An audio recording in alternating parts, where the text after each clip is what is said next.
যদি চোর ধরে হাত কাটা শুরু করা যায় বাংলাদেশে, তাহলে গত 15 বছরে অসংখ্য নেতার হাত থাকবে না। এজন্যই তো আমরা চোর ধরে হাত কাটার আইনের কথা বললে তারা আটকে ওঠে, বলে হুজুররা রাজাকার, ওরা মৌলবাদী, ওরা জঙ্গি। আমাদেরকে জঙ্গি বলো না, আমরা জঙ্গিবাদের বিপক্ষে, বরং আমরা কোরআনের আইনের পক্ষে কথা বলি।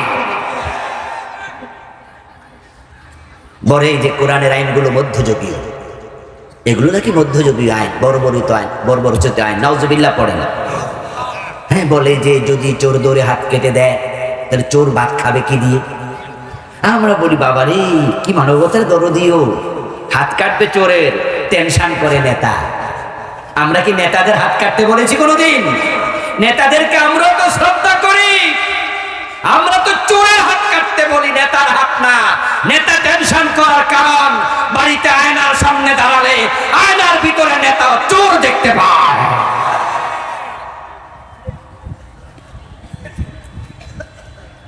বাংলাদেশে যদি চোর ধরে হাত কাটা হয়, দুর্নীতি বন্ধ করে দেয়া হয়, তাহলে নেতৃত্ব দেওয়ার নেতা থাকবে না।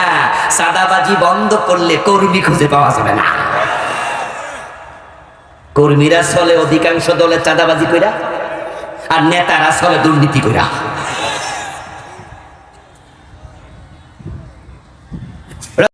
আজকের মাহফিলের মধ্যমণি প্রধান আলোচক আমাদের উস্তাদ মদিনাতুল উলুম কামিল মাদ্রাসার সম্মানিত মুহাদ্দিস জনাব ডক্টর আলহাজ মাওলানা আবুল কালাম বাশার উস্তাদ। আলোচনা রাখছেন আজকের প্রধান মেহমান জনাব ডক্টর আবুল কালাম বাশার উস্তাদ। আসসালামু আলাইকুম ওয়া রাহমাতুল্লাহি ওয়া বারাকাতুহু।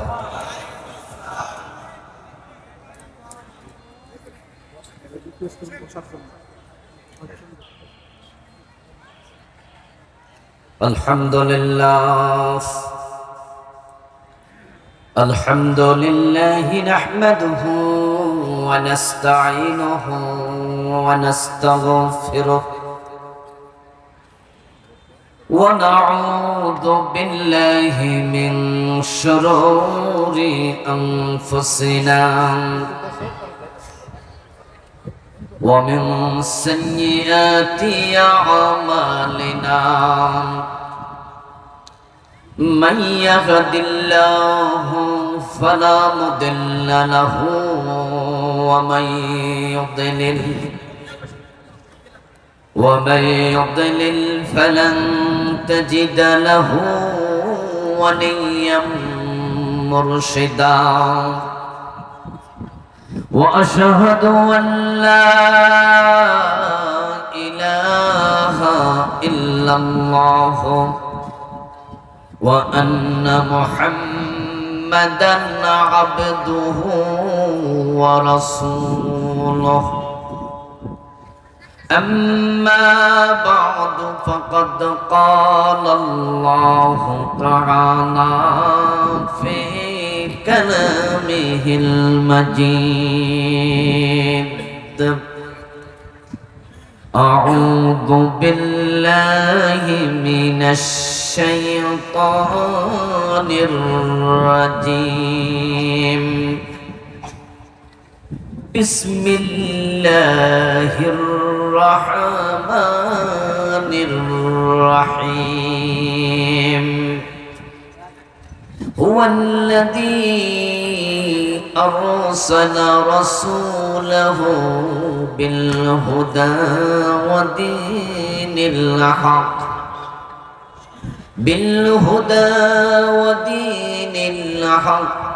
ليظهره على الدين كله ولو كره المشركون قال النبي صلى الله عليه وسلم الإسلام يعلو ولا يعلى أو كما قال النبي عليه الصلاة والسلام সকলে দুরূদ শরীফ পড়ুন আল্লাহুম্মা সাল্লি আলা মুহাম্মাদিন وعلى آل محمد كما صليت على إبراهيم وعلى آل إبراهيم إنك حميد مجيد اللهم بارك على محمد وعلى آل محمد كما باركت على إبراهيم وعلى آل إبراهيم إنك حميد مجيد اللهم صل وسلم وبارك عليه কাইজার নেটওয়ার্ক লিমিটেড কোম্পানির শ্রমিকদের উদ্যোগে আয়োজিত আজকের এই তৃতীয় বার্ষিক তাফসীরুল কোরআন মাহফিলের সম্মানিত সভাপতি, কাইজার নেটওয়ার্ক লিমিটেডের সম্মানিত নির্বাহী পরিচালক মহতারাম আলহাজ মোহাম্মদ সৈয়দ আলী সাহেব, সম্মানিত প্রধান অতিথি বিশিষ্ট রাজনীতিবিদ জননেতা জনাব শওকত হোসেন সরকার সাহেব, প্রধান মেহমান মহতারাম আলহাজ জাকির হোসেন সাহেব এবং জুবায়ের আলম সাহেব, অন্যান্য সম্মানিত বিশেষ অতিথিবৃন্দ, আমার আগে আলোচনা করেছেন তরুণ আলেমে দ্বীন, যিনি চমৎকারভাবে কোরআন এবং হাদিসের কথাগুলো আপনাদের সম্মুখে তুলে ধরছিলেন। আমি আশাতে হয়তো ভাই শেষ করে দিয়েছেন। আমাদের প্রিয় ভাই মহতারাম মাওলানা আলমগীর হোসেন বিপ্লবী সাহেব, মাওলানা রবিউল ইসলাম বারাকাতি সাহেব সহ অন্যান্য সম্মানিত ওলামায়ে কেরাম, উপস্থিত ইসলাম প্রিয় তাওহীদি জনতা, পর্দার অন্তরালের সতী সাধবী, সম্মানিতা মা ও বোনেরা, আমার দিনী ভাইয়েরা, আপনারা কেমন আছেন? আলহামদুলিল্লাহ ভালো আছি আমিও। আল্লাহ আমাদের সকলকে ভালো রাখুন, সুস্থ রাখুন, যতদিন বাঁচিয়ে রাখবেন ঈমানের সাথে বাঁচিয়ে রাখুন, আমিন। আল্লাহ তাআলার শুকরিয়া, যিনি আমাদেরকে দীর্ঘ 15.5 বছর পর নিশ্চিন্তে, নির্দ্বিধায়, নির্বিঘ্নে, নিঃসংকোচে তার জমিনে কোরআনের কথা বলার সুযোগ দিলেন। এর আগেও আমরা কথা বলেছি, তবে গত 15 বছর কথা নিঃসংকোচে বলা যায় নাই, আমাদের কণ্ঠ চেপে ধরে রাখা হয়েছিল। মাহফিল কমিটিকে বিভিন্ন শর্ত দেয়া হতো, এ কথা বলা যাবে, ওটা বলা যাবে না। আবার সত্য কথনের কারণে মাহফিল চলাকালে বক্তাকে স্টেজে লাঞ্ছিত করেছে, এমন ঘটনাও ঘটেছিল। মাহফিল চলাকালে মাহফিল বন্ধ করে দিয়েছে। আমাদের প্রিয় ভাই রফিকুল ইসলাম মাদানী মাহফিলের শেষ দিকে বলছে একটু দোয়া করি, তাকে মুনাজাত করতেও দেয় নাই। কত জায়গায় মাহফিল তারা বন্ধ করেছে, তার কোনো হিসাব নাই। অনুমতি ছাড়া মাহফিল করার কোনো সুযোগই ছিল না। মাহফিল কমিটি টিওনোর কাছে, ওসির কাছে, ডিসির কাছে, নেতাদের কাছে দৌড়াতে দৌড়াতে জুতার তলা ক্ষয় হয়ে যেত। আলহামদুলিল্লাহ অগাস্ট বিপ্লবের পরে এই 6 মাস মাহফিল করতে কারো অনুমতির প্রয়োজন নাই। প্রিয় ভাইয়েরা, এই জমিনের মালিক কে? কোরআন কার কালাম? তো আল্লাহর জমিনে আল্লাহর কথা বলতে কারো অনুমতি দরকার আছে? আপনার বাড়িতে আপনি থাকবেন, অন্যের অনুমতি নিতে হবে, তাহলে তো বোঝা গেল বাড়ির মালিকানা আপনার কাছে আর নাই, এটা জবরদখল হয়েছে। আল্লাহর জমিনে আল্লাহর কথা বলতে ওদের অনুমতি নিতে হতো, এর মানে হলো জমিনটা তারা জবরদখল করেছিল। এটা সুস্পষ্ট জুলুম ছিল। কোরআনে আসছে ইন্নাহু লা ইউফলিহুজ জালিমুন, নিশ্চয় জালেমরা কখনো সফল হয় না। আমরা কোরআন আগে পড়েছি, আগে শুনেছি, আর অগাস্টের 5 তারিখে আমরা চোখে দেখেছি জালেম কিভাবে লাঞ্ছিত হয়। আল্লাহ তাআলা এমনিতে গজব দেন নাই। এবার যা হয়েছিল অভাবনীয়, অকল্পনীয়।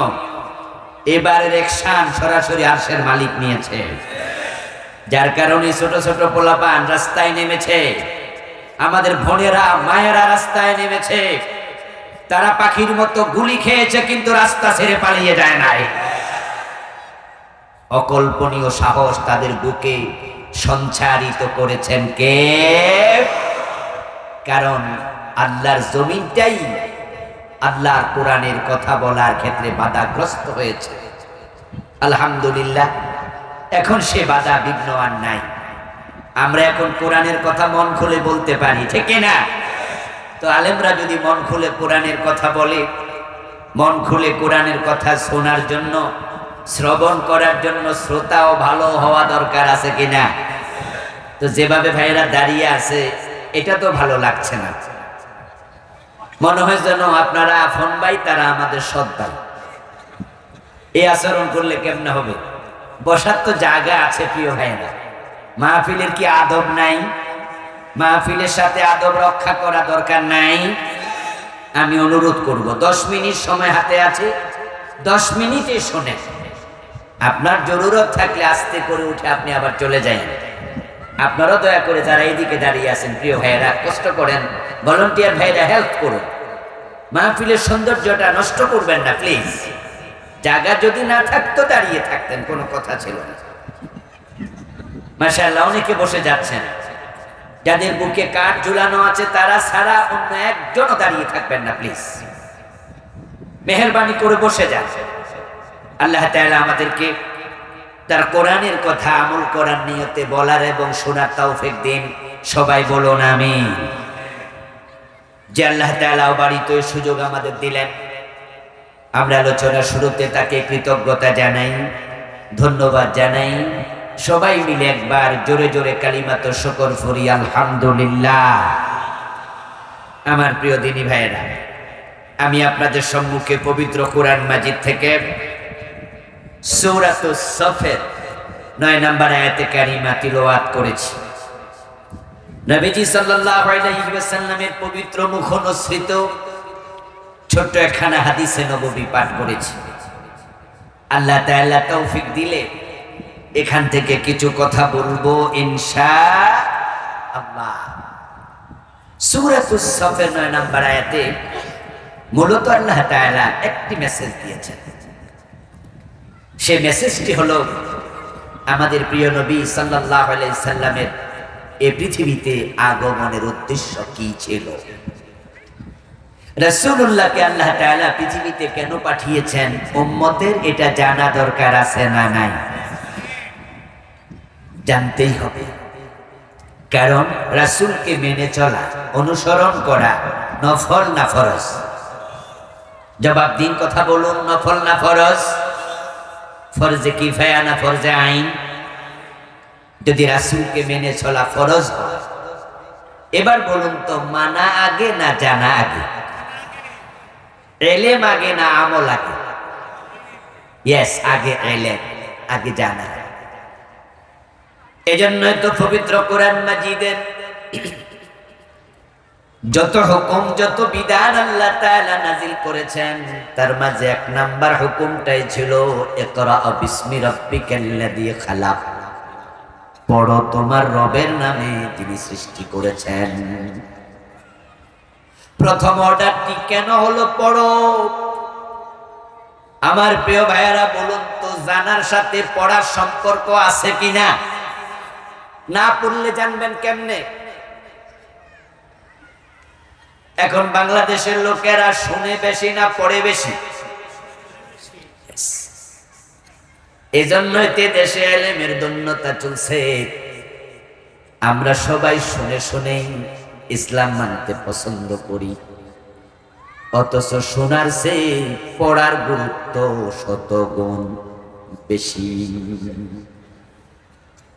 আমার বন্ধুগণ, রাসূলুল্লাহ সাল্লাল্লাহু আলাইহি ওয়াসাল্লামকে অনুসরণ করা যদি ফরজ হয়, তাহলে তিনি কেন এসেছেন সেটা জানাও ফরজ। কারণ উনি যা বলবেন আমরা অনুসরণ করে তাই বলবো।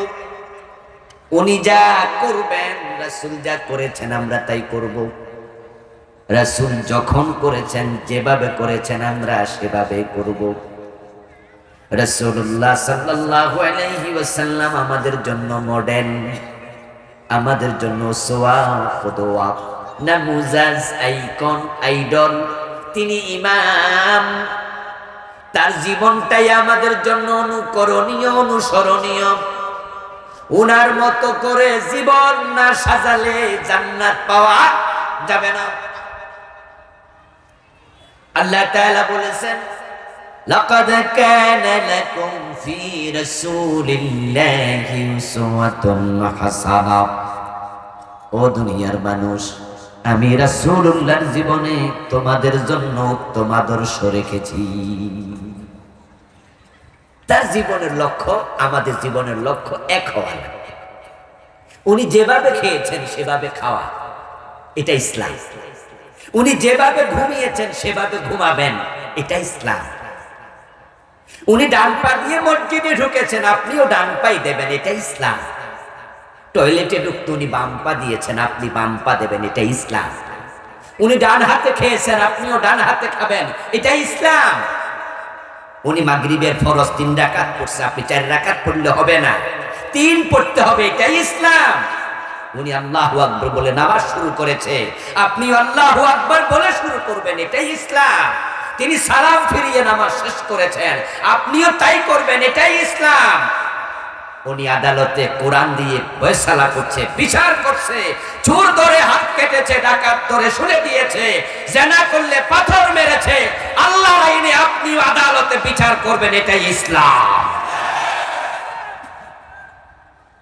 দেশ যখন তিনি মদিনা 10 বছর পরিচালনা করছেন, মন মতো না কোরআনের আইন মতো? ঠিক আপনি যখন দেশ চালাবেন, আপনিও কোরআনের আইনে চালাবেন, এটাই ইসলাম। রাসূলুল্লাহ হলেন জীবন্ত কোরআন, নবীজি সাল্লাল্লাহু আলাইহি ওয়াসাল্লাম হলেন জীবন্ত ইসলাম। উনার জীবনটাই কোরআন, উনি কোরআনের জীবন্ত রূপ। একজন তাবী মা আয়েশার কাছে প্রশ্ন করেছিলেন, ও মা আয়েশা, নবীজিকে আমার দেখার সৌভাগ্য হয় নাই, আমি আপনার কাছে জানতে এসেছি রাসূলুল্লাহর চরিত্র আমল কেমন ছিল, যদি আপনি আমাকে একটু জানাতেন। মা আয়েশা তখন ওই তাবীকে প্রশ্ন করলেন, আফালাম তাকরাউল কুরআন, তুমি কি আল্লাহর কোরআন পড়ো নাই? আওয়ালাম তাকরাইল কুরআনা, তুমি কি কোরআন পড়োনি? ওই তাবী জবাব দেয়, হ্যাঁ আমি তো কোরআন পড়েছি। তখন মা আয়েশা বলেন, খুলুকুহুল কোরআন, কোরআন যদি পড়ে থাকো, রাসূলের চরিত্র কেমন আমার কাছে প্রশ্ন করার কোনো প্রয়োজন নাই, কোরআনটাই হলো রাসূলের চরিত্র। তিনি ওহির বাহিরে চলেন নাই, ওহির বাহিরে বলেন নাই, ওহির বাহিরে কোনো কাজ করেন নাই। কোরআন ছিল তার জীবনের একমাত্র পাথেয়। কোরআন যদি রাসূল মেনে চলে, উম্মত কোরআন মানা দরকার আছে না নাই? এবার আপনাদের কাছে আমার প্রশ্ন, আমরা 54টি বছর বাংলাদেশ যেভাবে চলতে দেখছি, এ কোরআন দিয়ে আমাদের হাইকোর্ট চলে, সুপ্রিম কোর্ট, জজ কোর্ট, ম্যাজিস্ট্রেট কোর্ট, এ কোরআন দিয়ে আমাদের গণভবন চলেছে কোনোদিন? বঙ্গভবন, সচিবালয়, মন্ত্রণালয়, শিক্ষানীতি, অর্থনীতি, কোরআন দিয়ে কি চলেছে বাংলাদেশের রাজনীতি? তো রাসূল কোরআন মানলেন, আর আমরা উম্মত কোনো জায়গায় মানলাম না, শুধু মসজিদ আর মাদ্রাসায় কোরআন পড়ি, রমাজান আসলে খতম করি, অতটুকু করে উম্মত হওয়া যায় না। উম্মতের জীবনের বটম থেকে টাফ, ফ্যানটা চালান, পাকঘর থেকে সংসদ ভবন, ব্যক্তি জীবন থেকে আন্তর্জাতিক বলয়, উম্মত থাকবে যেখানে আল্লাহর কোরআন থাকবে সেখানে। কোরআন হচ্ছে জীবন সমস্যার সমাধান। নবীজি সাল্লাল্লাহু আলাইহি ওয়াসাল্লাম এই পৃথিবীতে কেন এসেছেন, এটা আমরা জানবো আজকে। এজন্যই জানবো উনার জীবনে উনি যা করেছেন আমরা ঠিক তাই করব, এটা আল্লাহর অর্ডার। আল্লাহ তাআলা বলেন, কুল ইন কুনতুম তুহিব্বুনাল্লাহ ফাত্তাবিউনি ইউহিব্বুকুমুল্লাহ। ও দুনিয়ার মানুষেরা, যদি তোমরা আল্লাহকে ভালোবাসতে চাও, আল্লাহর ভালোবাসা পেতে চাও, ফাত্তাবিউনি, ও নবী আপনি বলে দিন তোমরা আমি নবী মুহাম্মদকে অনুসরণ করো। ইউহিব্বুকুমুল্লাহ, যদি তোমরা রাসূলকে অনুসরণ করো তাহলে আল্লাহ নিজে তোমাদেরকে ভালোবাসবেন। সুবহানাল্লাহ। আমার বন্ধু, আমার আল্লাহর ভালোবাসা না পেলে জান্নাত পাবেন না। নিশ্চয় আমরা আজকের মাহফিলে যারা এসেছি সবাই আল্লাহর জান্নাতে যেতে চাই, ঠিক না? জান্নাতে যাওয়ার শখ আছে না নাই? জান্নাতে যেতে চাইলে যাওয়া যায় না। জান্নাতে যেতে হলে নবীকে মানতে হবে, অনুসরণ করতে হবে। এই দেশে জান্নাতে যাওয়ার শখ আছে সবার, কিন্তু রাসূলকে অনুসরণ সবাই করে না। যে বিড়ি টানে গাঁজা খায়, 5 ওয়াক্ত নামাজের ধারে ধারে না, ওই লোকটাও রাসূলের উম্মত দাবি করছে। এবং জিজ্ঞেস যদি করা হয় জান্নাতে যাবে নাকি, বলবে বলেন কি হুজুর যাব না মানি। তো জান্নাতে যাবে, তাহলে মসজিদে তো দেখি না। তখন মুস্কি হাসি দিয়ে বলে হুজুর ওটা ব্যবস্থা করছি। কেমনে করলাম? নামাজ না পড়েও জান্নাত যদি পাওয়া যায়, তাহলে ফজরের টাইমে শীতের মাঝে আমি কষ্ট করি কি খামাখা, একটু ব্যবস্থাটা কি আমার একটু শোনাও। তখন তো তোরা কাঁধে নিয়ে গানে গানে আপনারে শোনাবে। আছেন আমার মুক্তার, আছেন আমার ব্যারিস্টার, শেষ বিচারের হাইকোর্টেতে তিনি আমায় করবে পার, আমি পাপী তিনি জামিনদার। টুনটুনা টুনটুন। এই জাতীয় গান বাংলাদেশে আছে না নাই? গান গাওয়ার গায়ক আছে কিনা? এই গান কি আমরা লিখছি নাকি? লেখক আছে না নাই?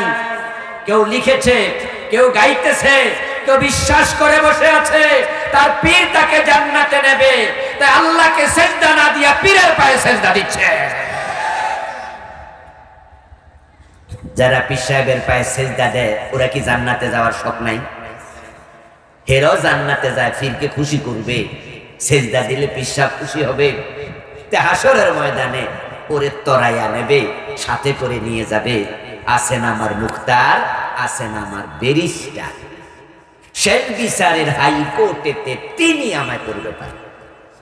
শেষ বিচারের হাইকোর্টের বিচারপতি কে? সবাই কথা বলুন, বিচারপতি কে?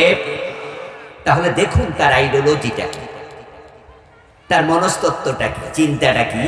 শেষ বিচারের হাইকোর্টে আল্লাহ যখন বিচারক হবেন তখন সে গুনাহগার, তবে তার ব্যারিস্টার আছে, হে আল্লাহ থেকে ছুটাইয়া নিয়ে যাবে। তাই পীরের উপর ভরসা করে আল্লাহকে সেজদা দেয়া বন্ধ করে দিয়েছে। বেনামাজ সেও জান্নাত খুঁজতেছে। আমার বন্ধু, জান্নাত আপনিও চান, আমিও চাই। যখন আমাদের দেশের বেনামাজি জান্নাত চায়, দোকানদারি করে হিন্দু দোকানদার পাশের দোকানি, এখানে মুসলিম দোকানদার মুসলিম দোকানি। এখন হিন্দু মিয়া দেখে মুসলমান দোকানদার, ওর মতো ওজনে কম দেয়, মালে বেজাল দেয়, ওর মতোই মানুষ ঠকায়। চরিত্রের মাঝে সামান্য কোনো তফাৎ নাই, শুধুমাত্র নামটা আব্দুল্লাহ, নামটা আব্দুর রহমান। আর ওই মুসলিম দোকানদার 2 নাম্বারি করার পরেও জান্নাতে যাওয়ার স্বপ্ন দেখে। হিন্দুটাকে মালাউন কইয়া গালি দেয়, কয় হিন্দু তুই জাহান্নামী, আমরা মুসলমান জান্নাতি। তখন হিন্দু দোকানদার মনে মনে কয় ওজনে কম দিয়া, মালে বেজাল দিয়া, মানুষ ঠকাইয়া যদি তুই জান্নাতে যাইতে পারস তাহলে আমি যাবো না কেন? তাই দোকানের মাঝে মরা বাবার ছবিটা নাইয়া নিচে সুন্দর করে লেখা দিছে, স্বর্গীয় দুলাল চন্দ্র ভৌমিক, তোরা জান্নাতে যাইবি আর আমার বাবারে অলরেডি জান্নাতে পাঠাইয়া দিছি। হিন্দুদের ছবির মাঝে এ জাতীয় স্বর্গীয় সত্যেন্দ্রনাথ দত্ত, স্বর্গীয় অমক, স্বর্গীয় তমক এমন লেখা কি আপনারা দেখেন নাই কোনোদিন? স্বর্গীয় মানে কি স্বর্গে যাবে না গেছে গা? তাইলে আমরা মুসলমানরা আমরা কই জামু আর হেতে কই যা আমি দিছি পাঠাই। তাহলে স্বর্গে যাওয়ার শখ হিন্দুদের আছে না নাই? আমাদের সে কম না বেশি? স্বর্গ মানে জান্নাত, বেহেশত। স্বর্গ আর জান্নাত একই জিনিস। আরবিতে জান্নাত বলে, পার্সিতে বেহেশত বলে, ইংরেজিতে বলে হেভেন, বাংলায় বলে বাগান, সংস্কৃতিতে বলে স্বর্গ। নরক এবং জাহান্নাম এটা কি দুই জিনিস না এক জিনিস? এই যা যা নরকে যা আর দোজখে যা একই জিনিস। এখন হিন্দু মিয়া স্বর্গে গেছে, তার বাবা এ লিখছে বেহেশতে গেছে, শব্দ চেঞ্জ করেছে, শখ আছে বেহেশতে যাওয়ার। আমরাও তো শব্দ চেঞ্জ করি, আমরা বলি আবু বকর জান্নাতি, হযরত ওমর বেহেশতি। দুজন কি দুই দেশে এক জিনিস? কেউ বলে চোখ, কেউ বলে নয়ন, কেউ বলে লাউ, কেউ বলে কদু, কেউ বলে বউ, কেউ বলে বধূ, কেউ বলে আনন্দ, কেউ বলে ফুর্তি। তারা বলেছিল ভাস্কর্য, আমরা বলেছি এটাই হলো মূর্তি। মনে আছে না নাই? ওরা যখন ভাস্কর্যের নামে মূর্তি বানাতে শুরু করেছে, এদেশের আলেমরা বলেছে মূর্তি বানায়ও না, মূর্তি বানানো হারাম, মূর্তি বানালে রহমতের ফেরেশতা নাযিল হয় না। ওরা নাম চেঞ্জ করছে। ওরা বলছে হুজুররা বোঝে না, আমরা তো মূর্তি বানাই না, আমরা ভাস্কর্য বানাই। এবং শামীম ওসমান, নারায়ণগঞ্জের এমপি, তার একটি বক্তৃতা অনলাইনে আছে, আমি গত পরশু দিনও পেলাম, কে জানি নতুন করে ছাড়ছে। উনি অনলাইনে বলতেছে, তখন তিনি এক বক্তৃতা, ইসলাম কি আমরা বুঝি না? হুজুররা বলে আমরা মূর্তি বানাই, বঙ্গবন্ধুর ভাস্কর্যে হাত দিও না, দিলে গোটা থাকবা না। ইসলাম আমরাও বুঝি, দিনে 2 বার কোরআন শরীফ পড়ি, প্রতি রাতে 70-80 রাকাত তাহাজ্জুদ। কি মনে আসেনি আপনাদের? এক রাতে 80 রাকাত তাহাজ্জুদ কেমনে পড়ে আল্লাহ জানে। কইতে লাগছিল 8, হয়তো একটা শূন্য বেশি পড়ে গেছে আর কি। উনিও বলতেছে যে হুজুররা নাকি ভুল বোঝে, মূর্তি আর ভাস্কর্য নাকি এক জিনিস না, অন্দরে হাইকোর্ট দেখায়। মাওলানা মামুনুল হক ভাই বলেছিলেন, আমাদের এখানে পোস্তগলার মোড়ে বঙ্গবন্ধুর বিশাল মূর্তি বানিয়ে বসবে। এই বিশাল মূর্তির বিরুদ্ধে তিনি হুঙ্কার দিয়ে বলেছিলেন, যদি এখানে মূর্তি বসানো হয় এটা বুড়িগঙ্গায় ফেলে দেয়া হবে। এই কথা বলার কারণে মামুনুল হক ভাইকে ধরে বউ দিয়ে ধর্ষণের মামলা দিয়েছে। তারা ভাস্কর্যের নামে মূর্তি বানাইলই, বাড়াবাড়ি করলই। আমরা নিষেধ করেছি যে না, এটা পুরনো এক জিনিস। আপনারা বলুন তো, ভাস্কর্য আর মূর্তিতে আদৌ কোনো পার্থক্য আছে? ভাস্কর্যের চেহারা আছে কিনা? হাত আছে না নাই? পা আছে না নাই? নাক কান আছে কিনা? এগুলো কি মূর্তির মাঝে নাই? তো দুইটা কি দুই জিনিস না এক জিনিস? চালাকি করছে, চালাকি রেজাল্ট ভালো হয় নাই। 4000 কোটি টাকা খরচ করে বঙ্গবন্ধুর শত শত মূর্তি সারা বাংলাদেশ বানিয়েছে। এই বাড়াবাড়ি রেজাল্ট 5 তারিখে বাংলার দামাল ছেলেরা দেখিয়ে দিয়েছে। এক একটা মূর্তির গলায় রশি লাগায় মাটিতে শোয়াইয়া দিছে, কোনটার মাথায় উঠে প্রস্রাব করে দিয়েছে।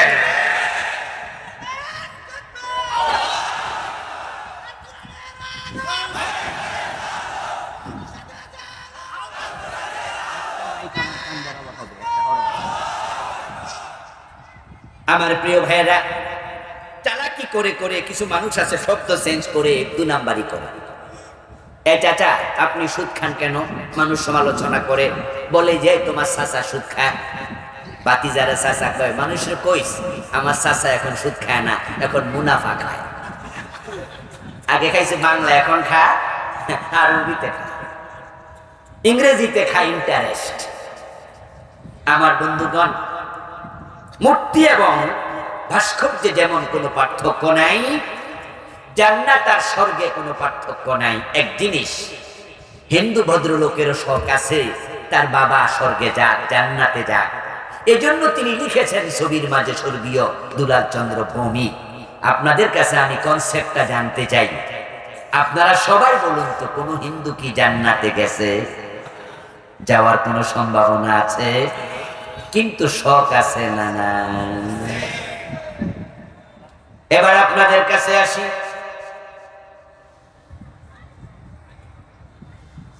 আপনাদেরও আল্লাহর জান্নাতে যাওয়ার শখ আছে, কিন্তু দোস্ত জান্নাত চাইলে পাওয়া যায় না।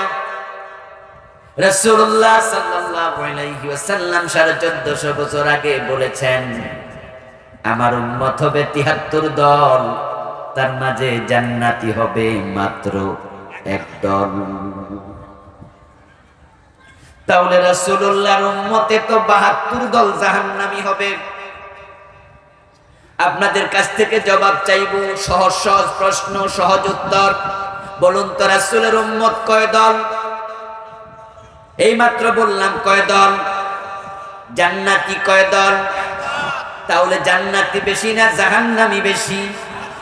এই হাদিস দ্বারা বোঝা যায় উম্মত দাবি করলে জান্নাত পাওয়া যায় না। এখন আপনারা যারা আজকের মাহফিলে আছেন, নিজেরা প্রশ্ন করুন, আপনি কোন দলে? আপনি কি 72-এর ভিতরে পড়ে গেলেন কিনা? আল্লাহ না করুন যদি 72-এর ভিতরে পড়ে যান, তাহলে আপনিও তো জাহান্নামী।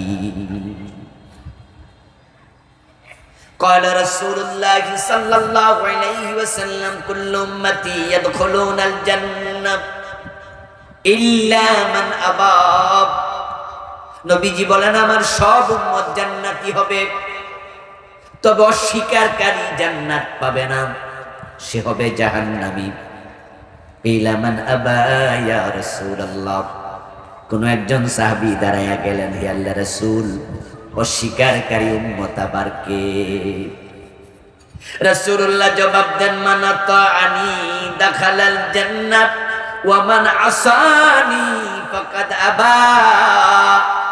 যে উম্মত আমি নবী মুহাম্মদকে অনুসরণ করবে, শুধু সে জান্নাতে যাবে। আর যে উম্মত দাবি করলো অথচ আমি নবীকে অনুসরণ করে নাই, তার কপালে জান্নাত নাই। এই হাদিস দিয়েও ক্লিয়ার কাট একটি কথা, সেটা হচ্ছে জান্নাতে যেতে হলে নবীকে অনুসরণ করতেই হবে। قال رسول الله صلى الله عليه وسلم من أحب سنتي فقد أحبني ومن أحبني كان معي في الجنة। রাসূলুল্লাহ সাল্লাল্লাহু আলাইহি ওয়াসাল্লাম বলেন, যে আমার সুন্নাহকে ভালোবাসে সে আমি নবীকে ভালোবাসে, আর যে আমার সুন্নাহকে ভালোবাসার মাধ্যমে আমি নবীর ভালোবাসার প্রমাণ দিতে পেরেছে, কানা মাই ফিল জান্নাহ, সে জান্নাতে আমার সাথে ডুববে। তাহলে আপনারা আল্লাহর জান্নাতে যেতে চান রাসূলের সাথে? রাসূলকে অনুসরণ করা দরকার আছে না নাই? এবার বলুন তো, রাসূল টাকনুর নিচে কোনোদিন কাপড় পরছে? কিন্তু আপনি তো করছেন, তো রাসূলকে তো অনুসরণ হলো না। রাসূল কি কোনোদিন দাড়ি কামাইছে? তা আপনি তো কামাচ্ছেন, অনুসরণ তো হলো না। রাসূলুল্লাহ কি কখনো সুদে টাকা লাগাইছে? আপনি তো সুদ খাচ্ছেন, অনুসরণ তো হলো না। রাসূলুল্লাহর মেয়ে তার স্ত্রী কি বেপরদায় রাস্তায় হাঁটছে? আপনার মেয়ে তো কলেজে যায়, বোরকা সিলাইয়া দেয় না, এমন হাজী সাহেব বাবা আছে না নাই? আপনি তো পারিবারিক জীবনে রাসূলকে অনুসরণ করলেন না। রাসূলুল্লাহ তো 10 বছর মদিনা কোরআন দিয়ে চালাইছে, আপনারা 54 বছর ডক্টর কামালের লেখা নাস্তিকতাবাদী সংবিধান দিয়ে চালান। রাসূলের আদর্শে দেশ না চালাইলে রাসূলের সাথে জান্নাত পাওয়া যাবে না, যাবে না।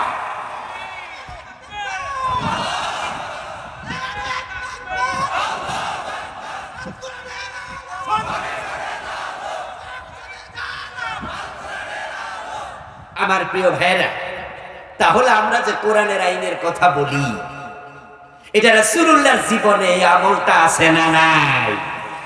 রাসূল কোরআনের বাহিরে বলতেন না, কোরআনের বাহিরে চলতেন না।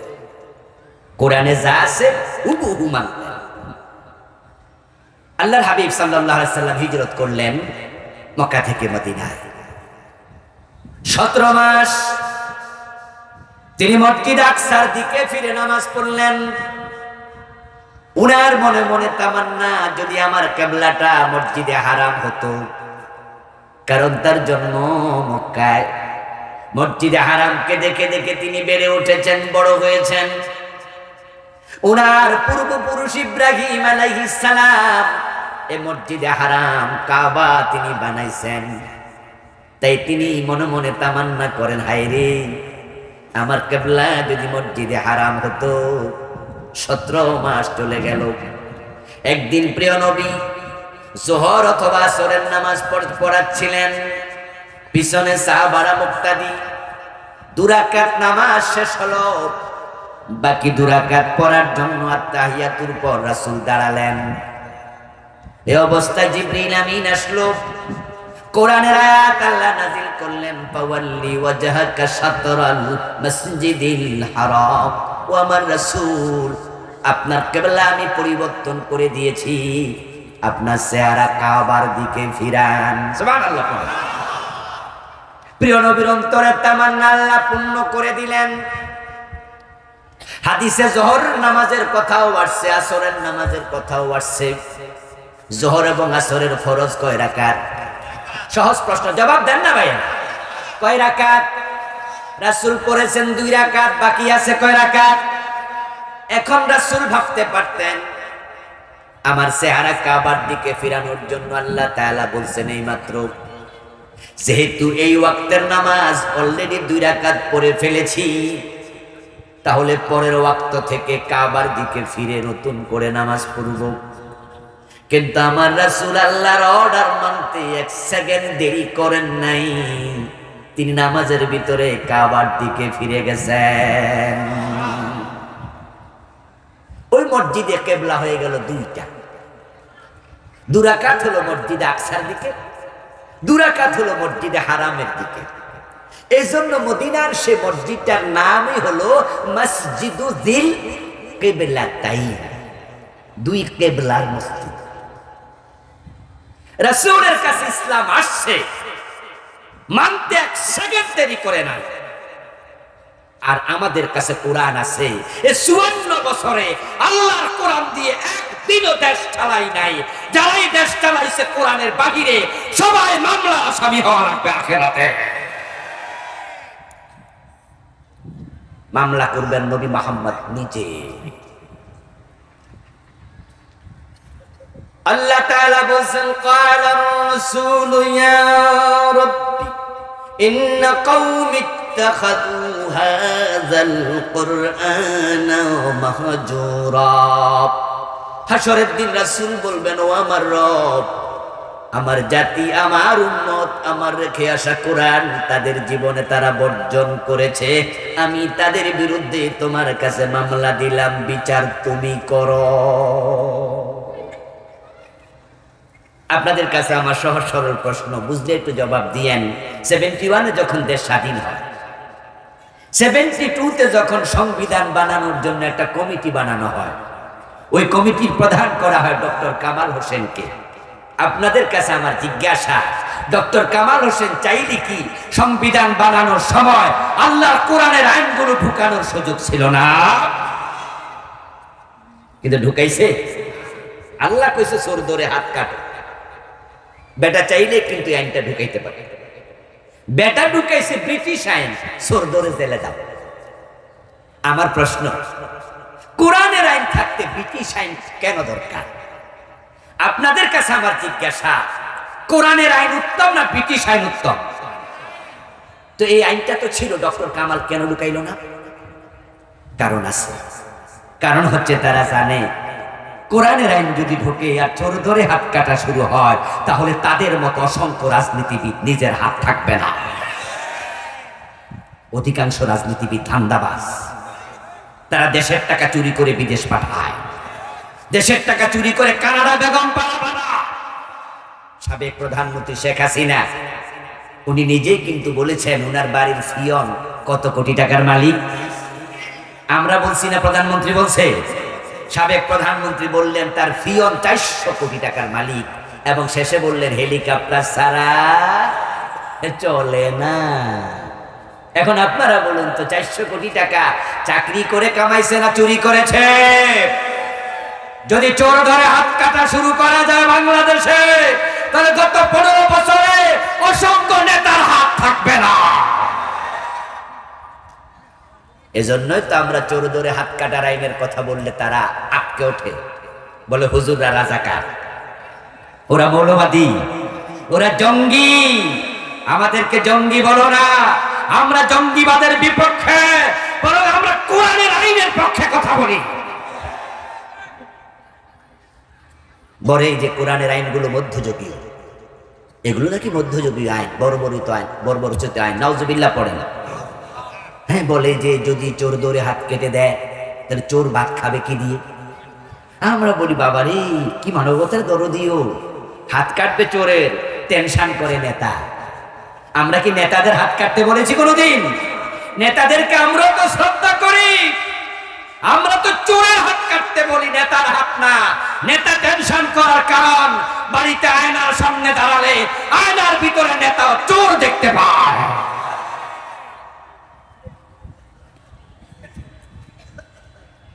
বাংলাদেশে যদি চোর ধরে হাত কাটা হয়, দুর্নীতি বন্ধ করে দেয়া হয়, তাহলে নেতৃত্ব দেওয়ার নেতা থাকবে না। সাদাবাজি বন্ধ করলে কর্মী খুঁজে পাওয়া যাবে না। কর্মীরা চলে অধিকাংশ দলে চাঁদাবাজি কইরা, আর নেতারা চলে দুর্নীতি কইরা।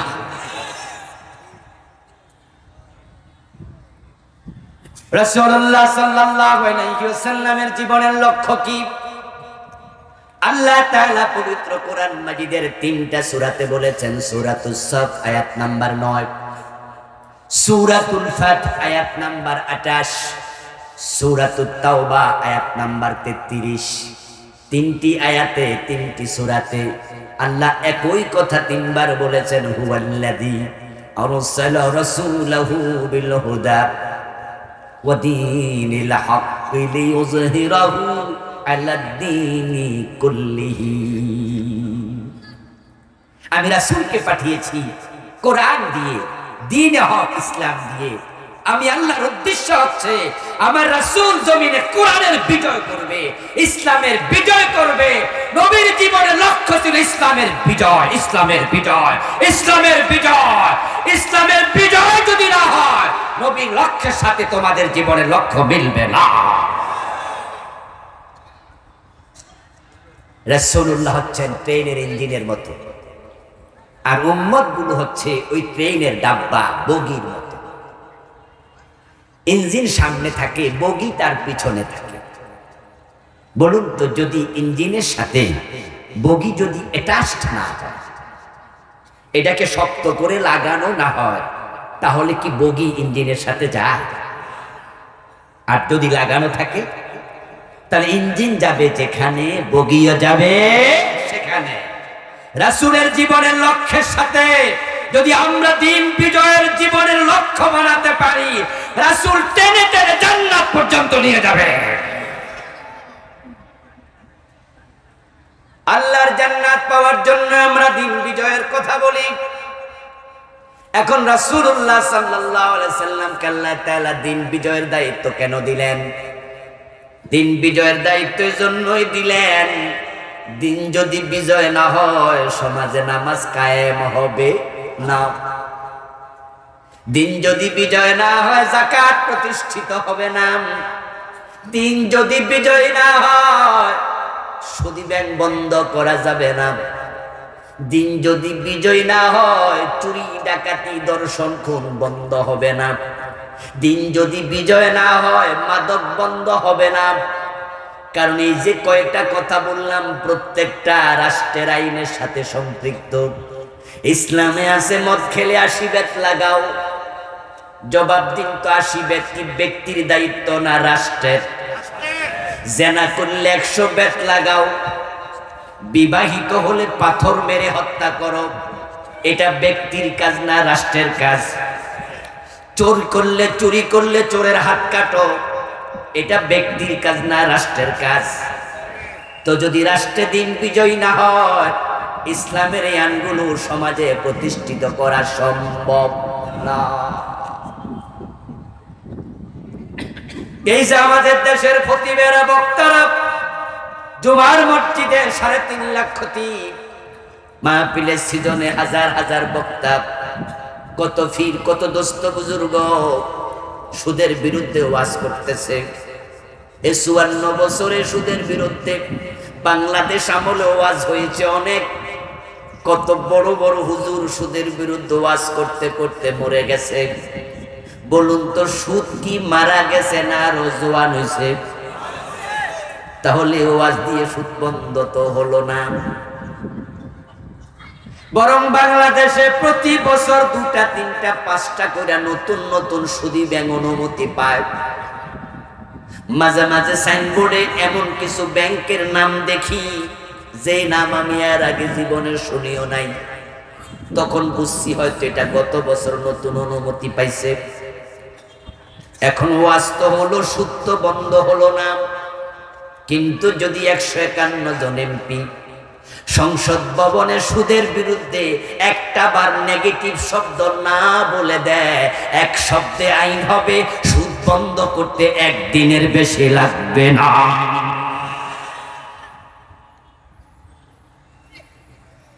সিনেমার বিরুদ্ধে, বেপরদার বিরুদ্ধে কত কথা হলো, কত ওয়াজ হলো, নসিহত হলো। বলুন তো, সিনেমা কমেছে না বেড়েছে? আগে সিনেমা দেখার জন্য আমরা যখন যুবক ছিলাম, আমার দিকে বুঝলাম কে এটা সরে,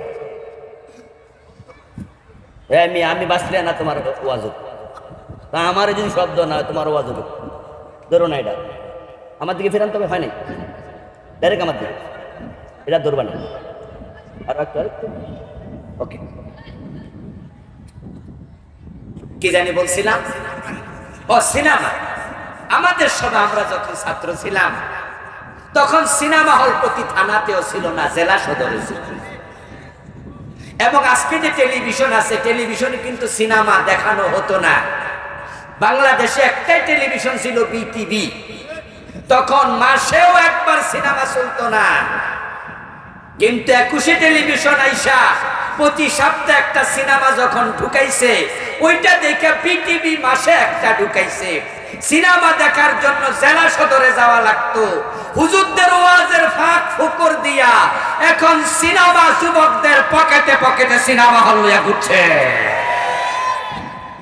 এটার ভিতরে সিনেমা হল আছে না নাই?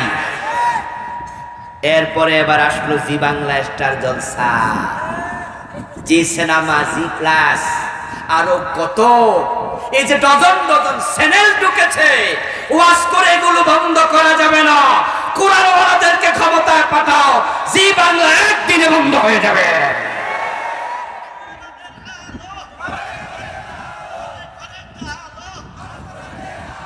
অপ্রিয় ভাইয়েরা, মাদক এদেশের যুব সমাজকে শেষ করে দিচ্ছে। যেই ঘরে একটা মাদকাসক্ত ছেলে আছে, ওই ঘরটাকে সে জাহান্নাম বানায় ছাড়ে। মদের টাকা না পাইলে মায়ের গায়ে হাত তোলে, এমন ঘটনা আছে না নাই? মদের টাকা দেয়নি তো বউরে পিটাইছে, বউয়ের গলার চেন বিক্রি করেছে চুরি করে। মাদকের টাকা সংগ্রহ করতে না পেরে বাপের বুকে পিস্তল থাকা, এমন ঘটনা। আমার বন্ধু, আপনার একটা বিল্ডিং ঘর আছে, যেই ঘরে আপনি গ্রিল লাগাইছেন শক্ত করে লোহা দিয়া, দরজা বানাইছেন শক্ত করে লোহা দিয়ে, রাতের বেলায় জানালা বন্ধ করলেন, দরজা বন্ধ করলেন, ভালো করে সিটকানি মারলেন। তারপর আপনার বউ গলার স্বর্ণের নেকলেসটা খুলে টেবিলে রেখে দিল। হাতের মাঝে কিছু স্বর্ণের আংটি পরেছে, খুলে টেবিলে রেখে ঘুমায় গেল। মনে মনে ভাবে, দরজা বন্ধ, জানালা বন্ধ, চোর এবং ডাকাত ঢোকার তো কোনো সুযোগ নাই, বিল্ডিং ঘর কেমনে ঢুকবে? তাই টেবিলের উপরে স্বর্ণের আংটি পরে থাকুক, ফজরের নামাজের পর আবার আংটি হাতে দিতে পারবে, টেনশন নাই। কিন্তু ঘরে যদি একটা মাদকাসক্ত ছেলে থাকে, স্বর্ণের গহনা আলমারির ভিতরে ঢুকানোর পরও টেনশন কমে না। টেনশন থাকে যে হেঁটে আবার কোন সময় চাবি লই আলমারি খুলে। এখন আপনারা বলুন তো, এই 54 বছরে আমাদের নেতারা মাদকের বিরুদ্ধে যতই বক্তৃতা দেয়, মাদক কি দিন দিন কমেছে না বেড়েছে? কারণটা কি? ইয়াবা, হেরোইন, ফেন্সিডিল, প্যাথেডিন, আরো কত রকমের মাদক যুব সমাজকে শেষ করে দিচ্ছে। মাদক বন্ধ কেমনে হবে? তারা বলে সরকার মাদকের ব্যাপারে জিরো টলারেন্স। এসব মিথ্যা কথা। বরং 54 বছরে মাদক বন্ধের জন্য রাষ্ট্র যথাযথ কোনো উদ্যোগ গ্রহণ করেনি। একটা উদ্যোগ আছে, একটা অফিস খুলছে মাদকের বিরুদ্ধে অভিযান চালানোর জন্য। ওই অফিসটার নাম দিছে মাদক নিয়ন্ত্রণ অধিদপ্তর।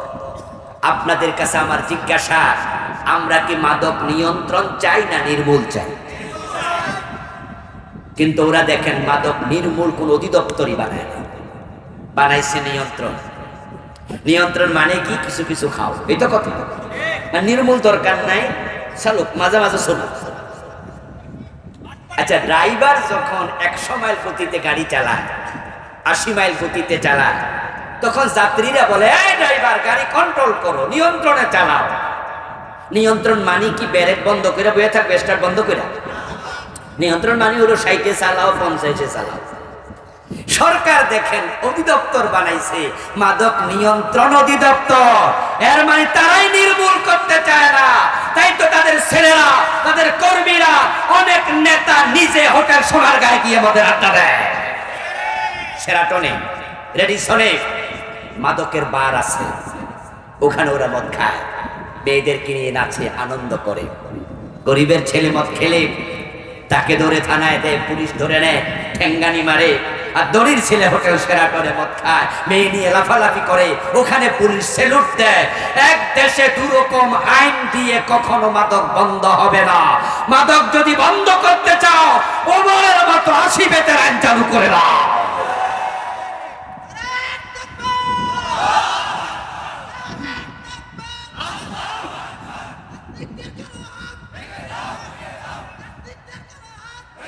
আমার প্রিয় ভাইয়েরা, আপনারা যারা আমার সাথে আছেন, আমি সবার থেকে একটা কমিটমেন্ট চাইবো, কমেন্ট চাইবো, একটা মন্তব্য চাইবো, একটা সিদ্ধান্ত চাইবো। আমরা কি এদেশে মাদক নির্মূল করার পক্ষে আছি না নাই? মাদক বন্ধ হোক আপনারা চান কিনা? তাহলে কোরআন ওয়ালাদেরকে ক্ষমতায় নেওয়া দরকার আছে না নাই? 80 বেতের আইন চালু হয়ে যাবে। 6 মাস যদি আইন চলে, 6 মাস পরে বাংলার সীমানায় মদের বোতল থাকবে না। খেলার নাম মায়ের উপরে ওষুধ নাই, তারের মতো সোজা হয়ে যাবে। ডক্টর কামাল মিয়া আইন ঢুকালো, চোর ধরে জেলে দাও। আমি তো আশ্চর্য, কত রকমের ব্যাককল হলে পরে, কত নাম্বারের ব্যাককল হলে পরে চোরের জেলে দেয়। ও দোস্ত, ওই যে চোর 6 মাস জেলে দিল, আপনারা বলুন তো, কাশিমপুর কারাগার এখান থেকে তো কাছেই। হয়তো মাইকের আওয়াজ, কারাগারে যারা চোর হেরাও সম্ভাবনা আছে না নাই? আমার প্রিয় ভাইরা, আছে চোরকে জেলে দিল, 6 মাস জেলে থাকলো। আপনারা বলুন তো, জেলে কি ভাত খায় নাই? খাওয়ার বিল দিছে নাকি? গোসল করে নাই? পানির বিল দিছে? বিদ্যুতের আলো নেয় নাই? লাইটের বিল দিছে? এবার কি সেখানে থাকার জন্য রুম পায় নাই? থাকার জায়গার বিল দিছে? তো সুরের 6 মাস যে আপনি খাওয়াইলেন, লাইট দিলেন, পানি দিলেন, সরকার টাকা পাইল কই? পাবলিকের টাকা। আমরা তো চোরকে খাওয়ানোর জন্য দিতে রাজি না। হাত কাটা শুরু করে দাও, 1 টাকাও খরচ হবে না। হাত কাটা একটা চোর দেখে 100 চোর তারের মতো সোজা হয়ে যাবে। আচ্ছা, আমরা যারা ট্যাক্স দেই, ভ্যাট দেই, আমরা কি চোরের খাওয়াইতে দিই? তোরে খাওয়া কেন? এরপরে বলুন তো, যে ছোট্টা 6 মাস জেলে থাকলো, 6 মাস পরে যখন ছাড়া পায়, তখন কি আল্লাহর ওলি হয়ে বের হয় না ডাকাত হয়ে বের হয়? কারণ জেলখানা ছিল কাদের সাথে? বড় বড় ক্রিমিনালদের সাথে। সৎসঙ্গে স্বর্গবাস, অসৎসঙ্গে সর্বনাশ। এলাকার ছাগল চুরি করে ধরা পড়ছে, আপনারা দিলেন চেয়ারম্যানের কাছে হস্তগত করে, চেয়ারম্যান সাহেব ছাগল সহ ধরা খাইছে। চেয়ারম্যান থানায় ফোন দিল, পুলিশ এসে ধরে নিল, জেলখানায় দিয়ে দিল 6 মাস জেল। জেলে যাওয়ার পরে দেখে ওই ছাগল চোর ওখানে বড় মোষওয়ালা, এর চেয়ে আরো বাট পারের অভাব। ওই বড় মোষওয়ালা ডোরা কাটা গেঞ্জি গায়ে 15 বছরের মামলা জেল, বিশাল বড় ক্রিমিনাল। ও বেটা ঈশা ছাগল চোরকে কয়, কিরে তোরে তো আগে জেলে দেখি নাই, নতুন আমদানি? ছাগল চোর বলে, জি বস, কালকে ঢুকছি। তো স্বাভাবিক কত জিজ্ঞাসা করবে, তো কোন মামলা এটা জিগায় না? যারা জেল খাচ্ছে তারা জানে, যখনই কথা হয় জিগায় বা আমরা কোন কেসে আইছি।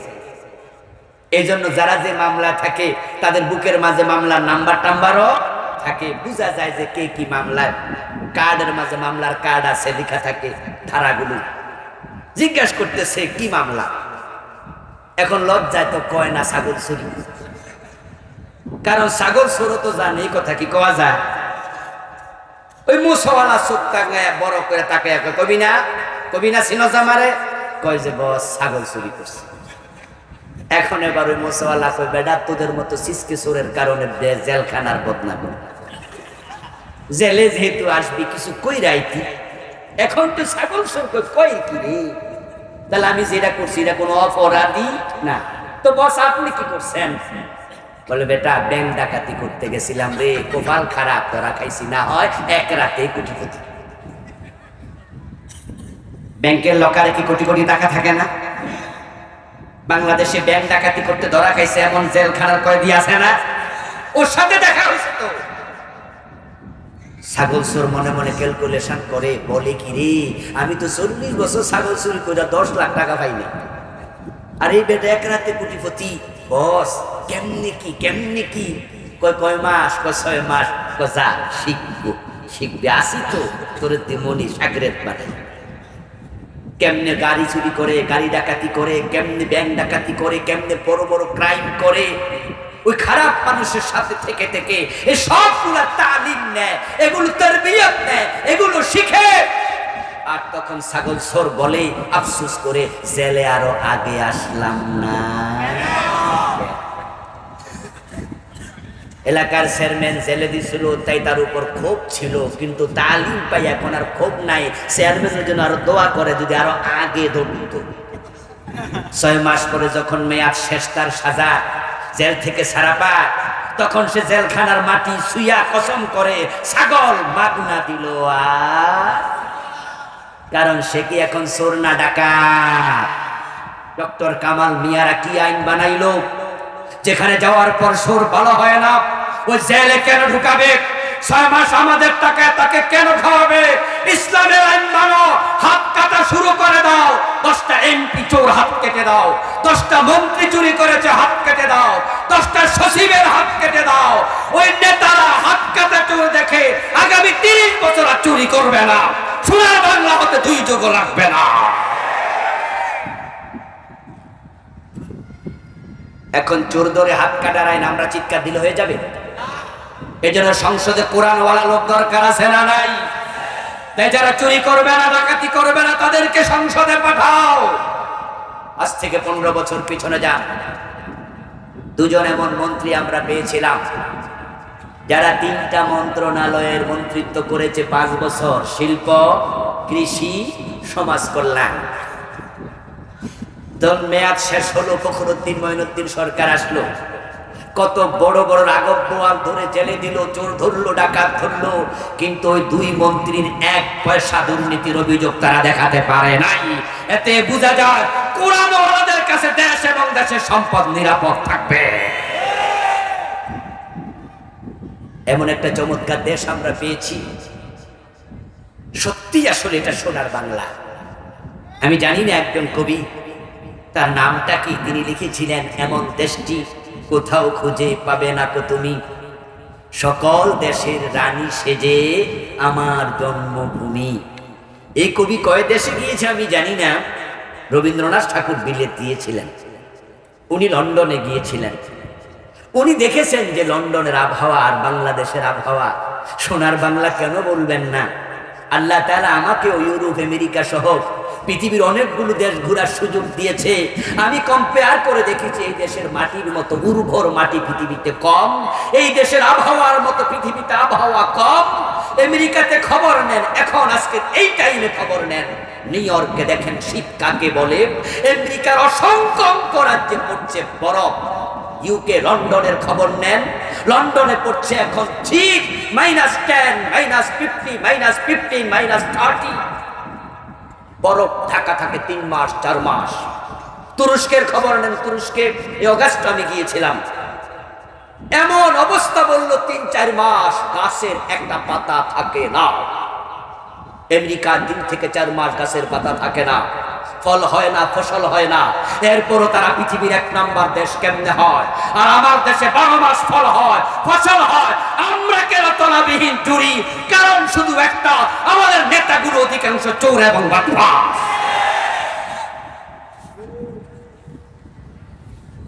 এখানে মালয়েশিয়া গিয়েছেন আপনারা অনেকে আছেন, আমিও গিয়েছি 12-14 বছর আগে ঘুরতে মালয়েশিয়া। কুয়ালালামপুর নেমে দেখি 50 তলা বিল্ডিং যে কত ডজন, গনে কুলানো যাবে না। টুইন টাওয়ার, সে বিশাল 2টা ভবন, যার উপরে ছাদ দেখতে মাথায় টুপি খুলে হাতে নিয়েছে, টুপি আবার মাটিতে পড়ে যায় কিনা। অথচ তারা স্বাধীন হলো আমাদের মাত্র 10-12 বছর আগে। তারা যদি ডজন ডজন 50 তলা বিল্ডিং বানাতে পারে, আমার বাংলাদেশে একটাও আমরা বানাতে পারিনি। কারণ তারা মাহাতির মোহাম্মদের মতো সব নেতা পেয়েছে যে দেশের টাকা দেশে কাজে লাগিয়েছে। আর আমাদের জালেম নেতাগুলো দেশের টাকা ইন্ডিয়া পাঠায়, দেশের টাকা আমেরিকা পাঠায়, দেশের টাকা কানাডা বেগমপাড়া বানায়। সৌদি আরব যান, দুবাইতে যান, কাতারে যান, দেখবেন সেখানে একটা গাছ জীবিত রাখতে কত টাকা খরচ হয়। রাস্তার পাশে গাছ আছে, ভালো করে তাকিয়ে দেখবেন গাছের তলাতে লাইন আছে, পাইপ লাইন। সকালে একবার পানি দেয়, বিকালে আবার পানি দেয়। পানি না দিলে গাছ বাঁচে না।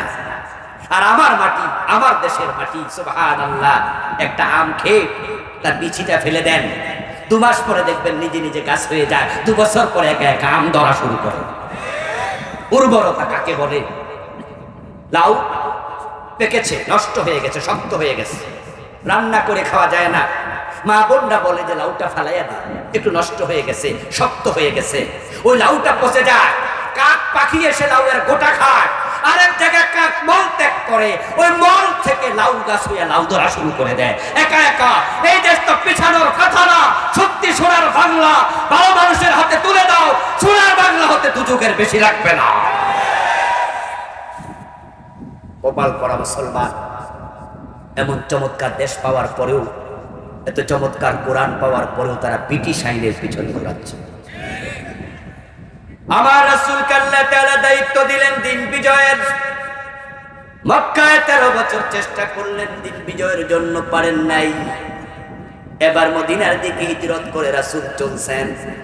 হিজরতের পথে মনে মনে ভাবেন, যদি মদিনায় গিয়ে দেখি মদিনার সংসদে আরেক আবু জেহেল বসে আছে, কোরআন দিয়ে ঠুকতে না পারি, তাহলে আল্লাহর আইন কায়েম কেমনে করব? রাসূলুল্লাহ আল্লাহর শিখানো দোয়া করলেন হিজরতের পথে, ওয়াজআললি মিল্লাতুনকা সুলতানান নাসীরা। ও আল্লাহ, তোমার পক্ষ থেকে আমাকে রাষ্ট্র শক্তি দিয়ে সাহায্য করো।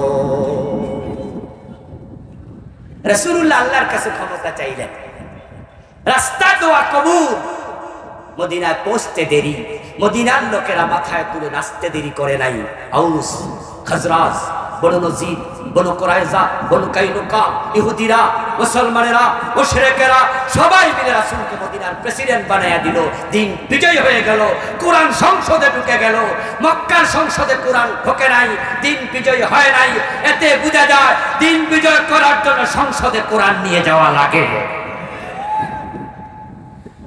অগাস্ট বিপ্লবের পর সুযোগ এসেছে, আমরা চাইলে কিন্তু এবারই কোরআনটাকে সংসদে পাঠাতে পারি।